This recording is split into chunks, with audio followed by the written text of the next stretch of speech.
Então, o operador difusivo, pessoal... Então, de novo, né? Integramos aqui, né? Fez a integral, aplicou todas aquelas... Né, já vou passar direto. O que vai acontecer no operador difusivo é que a gente vai precisar agora, não do valor da propriedade na face, mas da projeção do gradiente no vetor de área. Tá? Então, eu preciso obter, na verdade, para me calcular e obter por discretização, ou por cálculo, ou por método, eu preciso obter uma aproximação para S projetado no grade. Aqui, Pedrão, entra aquela questão do tensor. Né? Aqui é aquela questão. Se esse gama, ou ele é um escalar, ou ele é um tensor. Tá? Beleza? Quando ele é um tensor, você tem, na verdade, o produto de um tensor por um vetor, né? Você vai ter na verdade, você teria K vezes grade vezes S, certo? Ok? Ok. Se fosse um tensor aqui, se esse gama fosse um tensor, você teria o quê? O tensor K projetado no gradiente de φ, que dá um vetor, que projetado no S dá um escalar. Tá? De qualquer forma, dá um escalar. Tá? Então, quando você tem esse cara, o tensor projetado nesse cara, e você quer obter essa projeção do vetor S, você não consegue diretamente obter a forma discreta. Porque o tensor vezes o grade vai te dar várias...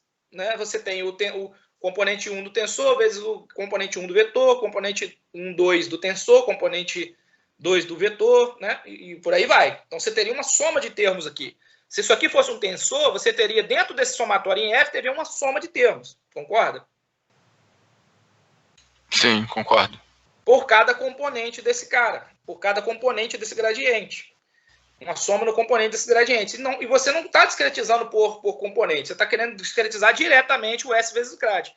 Então, uma forma de fazer é o quê? Decompõe o tensor numa parte esférica, que é um escalar vezes o tensor unitário, que projetado no gradiente vai dar o próprio gradiente, e uma parte deviatória que você calcula explicitamente. Por exemplo, no caso de Darcy, se você não tem anisotropia, a parte deviatória é nula. Então, na verdade, esse tensor ele é de fato um escalar. Seria só representado ali pelo alto valor ali na matriz. Né? Exatamente. Então, a questão de você ter um tensor aqui e tentar usar ele direto, método numérico, é a questão que você vai ter um somatório de termos aqui dentro. Você precisaria tratar esse somatório. Uma forma de fazer isso, mais simples, é decompor esse tensor e tratar uma parte explícita e outra implicitamente. Essa parte, esse tratamento explícito, ele entra direto ali no vetor solução, né?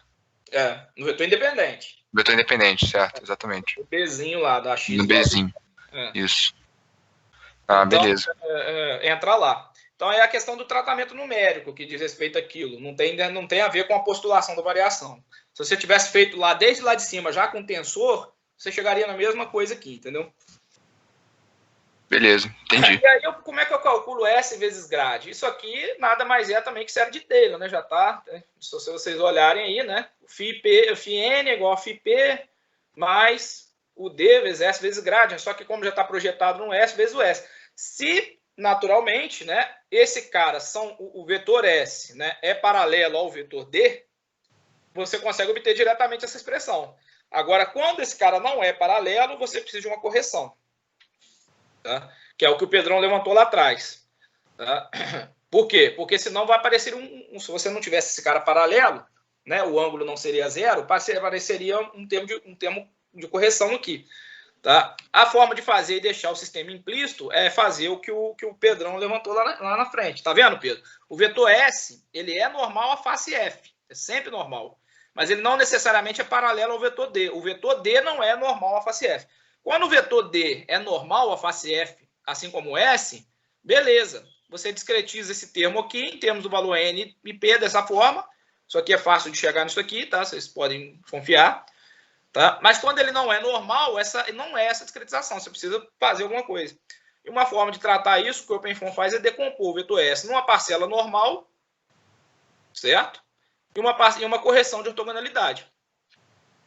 Beleza? Beleza. Ou seja, se o vetor S fosse esse vetor delta, a discretização de cima é recuperada. Só que o vetor S e delta são diferentes por um complemento K.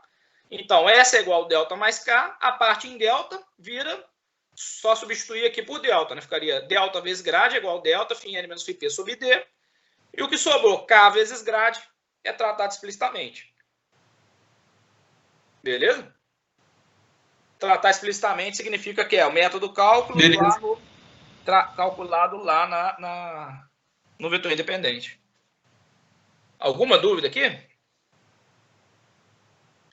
Aqui, de novo, entra a questão do limitador, tá? Não foi discutido aqui, mas sempre que falar desse limitador, sempre é a mesma ideia. Você tentar preservar a monotonicidade da variação. Normalmente, no Laplaciano, ou só se a malha for muito ruim, para vocês terem que usar o Gauss Linear Limited 0,5, 0,333. Se a malha for boa, o que significa boa? Abaixo de 50 graus, 40 graus, você não precisa nem usar a limitação. Mas quando você começa a chegar a 60 graus, aí já vale a pena você usar um Gauss Linear Limited 0,5. Quando você chega ali a 70, já vale a pena já limitar o 0,6, 0,75, 70, 0,05, acima de 70, 80 graus, você já tem que limitar bastante ou revisa a malha, né? Na verdade, quando você começa a ter a malha muito não ortogonal, já começa a valer a pena investir um pouco mais de esforço em gerar a malha. Até 80 graus, a recomendação padrão é 70. Mas até 80, com limitação, começando a solução limitada, o método Upwind, depois ir variando o método, dá para se obter boas soluções com maneira estável. Mas acima de 80, realmente já é melhor você considerar revisar a malha mesmo. Tá? Nessa apresentação a gente não fala de skewness. Em algum momento a gente vai falar um pouco de skewness também. Mas o skewness ele tem um problema muito parecido ao que a ortogonalidade coloca no operador difusivo. O skewness gera problema lá no operador divergente, principalmente. Na verdade, no divergente, no gradiente ou em qualquer lugar onde você precisa de um valor interpolado na face. Porque quando você quer obter o valor interpolado na face, imagina aqui, né? Você tem essa face F, tem o valor P e o valor N. Eu preciso obter o valor da propriedade na face F. Se esse vetor D não cruza essa face no ponto centroide F, ele cruza aqui embaixo, por exemplo, eu vou obter o valor aproximado nesse ponto, não no ponto F. Eu preciso levar ele de volta para o ponto F. Isso significa que você precisa de uma correção de skewness, que o OpenFOAM chama de skew corrected. Normalmente, tá? Se sua malha não tem skewness muito ruim, esse cara não é utilizado por questão de estabilidade. Mas o